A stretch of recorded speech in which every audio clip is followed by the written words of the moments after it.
Kedua murid yang dalam perjalanan ke Emmaus ditemui oleh Yesus yang bangkit segera kembali ke Yerusalem. Di sana mereka menceritakan kepada saudara-saudara yang lain apa yang telah terjadi di tengah jalan dan bagaimana mereka mengenali Yesus pada waktu ia memecah-mecahkan roti. Sementara mereka bercakap-cakap tentang hal-hal itu, Yesus tiba-tiba berdiri di tengah-tengah mereka dan berkata, "Damai bagi kamu." Mereka terkejut dan takut karena menyangka bahwa mereka melihat hantu. Akan tetapi Yesus berkata kepada mereka, "Mengapa kamu terkejut? Dan apa sebabnya timbul keraguan-raguan di dalam hati kamu? Lihatlah tanganku dan kakiku, aku sendirilah ini. Rabalah aku dan lihatlah, karena hantu tidak ada daging dan tulangnya, seperti yang kamu lihat ada padaku." Sambil berkata demikian, Yesus memperlihatkan tangan dan kakinya kepada mereka. Ketika mereka belum juga percaya karena girang dan masih heran, berkatalah Yesus kepada mereka, "Apakah kamu mempunyai makanan di sini?" Lalu mereka memberikan kepadanya sepotong ikan goreng.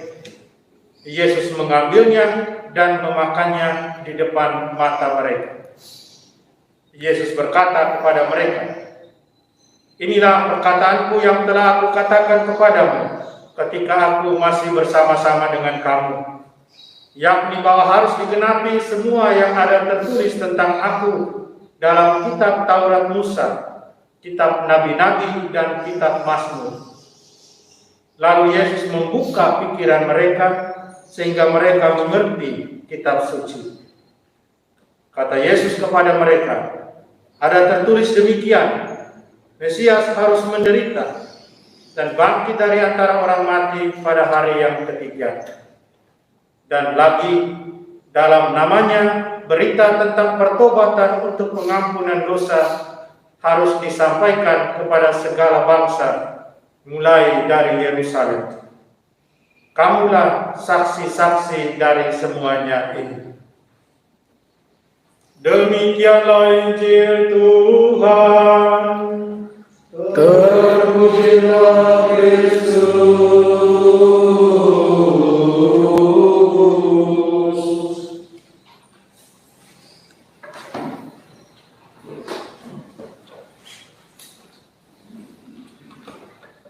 Para konfrater, Bapak, Ibu, saudara dan saudariku yang terkasih dalam Tuhan Yesus yang bangkit. Bacaan Injil yang baru saja kita dengarkan, kalau kita baca berulang-ulang, mungkin kita akan mengatakan bahwa apa yang kita dengar, apa yang kita baca ini sungguh lengkap sekali, menggambarkan tentang kebangkitan Tuhan, menggambarkan bagaimana Tuhan meyakinkan, meneguhkan para muridnya tentang apa yang sudah dia katakan sebelum dia mengalami semuanya itu, dan apa konsekuensi lanjut dari hal yang dia sampaikan itu. Saudara dan saudariku, dalam Injil kita dengar, kita baca bagaimana perjumpaan di Emmaus dengan dua orang dan cerita yang mereka bawa ke tengah kawan-kawannya, belum juga meyakinkan kawan-kawannya akan Yesus yang bangkit itu. Para murid masih diliputi dengan kecemasan dan ketakutan yang luar biasa sesudah melihat Mesias yang mereka harapkan. Mesias yang mereka harapkan untuk bisa membawa mereka keluar dari cengkraman orang-orang Romawi tidak menjadi kenyataan. Bahkan dia harus mati disalib dan dia dimakamkan. Mereka kehilangan harapan mereka. Mereka cemas, mereka takut yang luar biasa. Penampakan-penampakan Tuhan yang bangkit yang terjadi belum juga bisa menumbuhkan iman mereka akan kebangkitan. Saudara dan saudariku, bahkan Yesus yang hadir di tengah mereka dan mengatakan kepada mereka dengan sangat jelas undangan untuk meneguhkan mereka, damai sejahtera bagi kamu, damai bagi kamu, tidak juga membuat mereka kemudian menjadi teguh, menjadi kuat.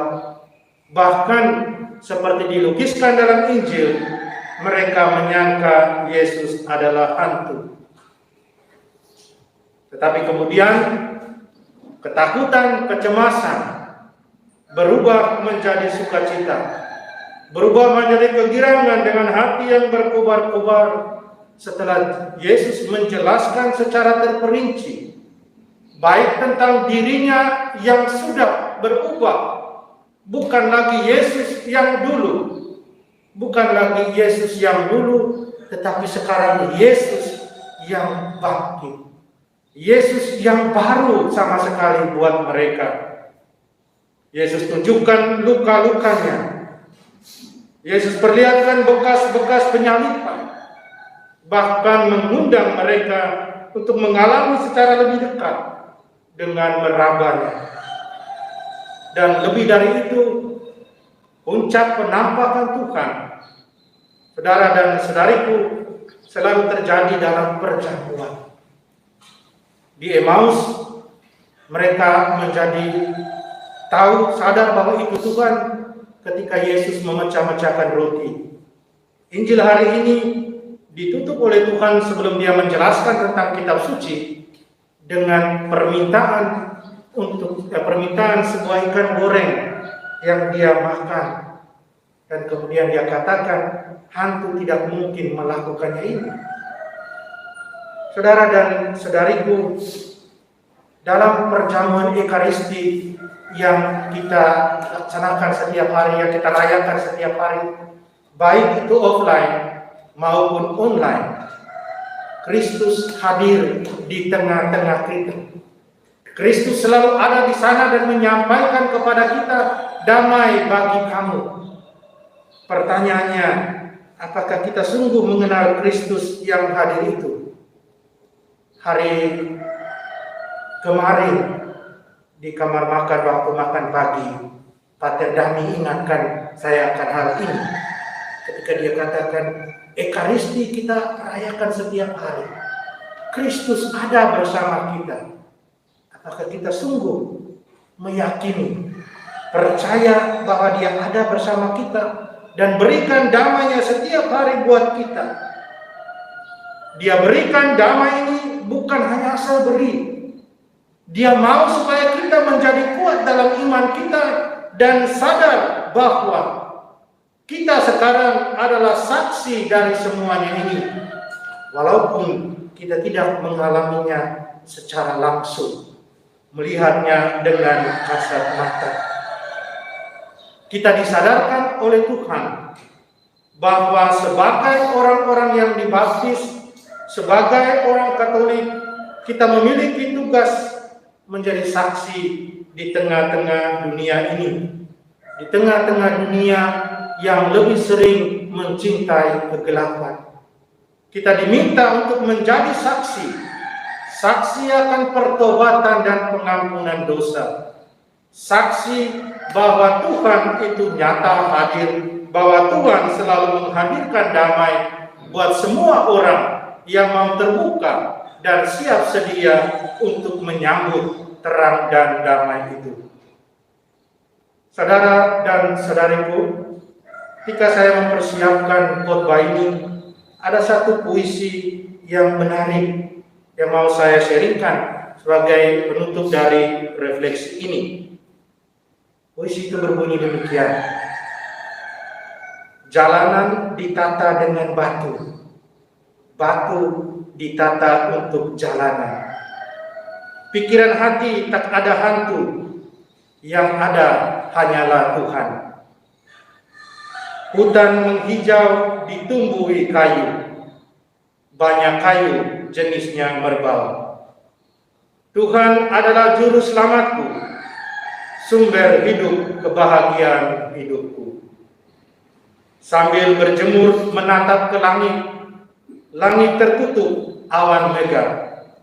Syukur puji Kristusku bangkit, kelak aku pun bangkit juga.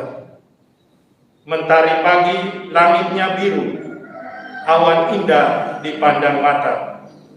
Kan kujalani tugas panggilanku, wartakan Kristus bagi sesama. Amin. Dalam nama Bapa dan Putra dan Roh Kudus. Amin.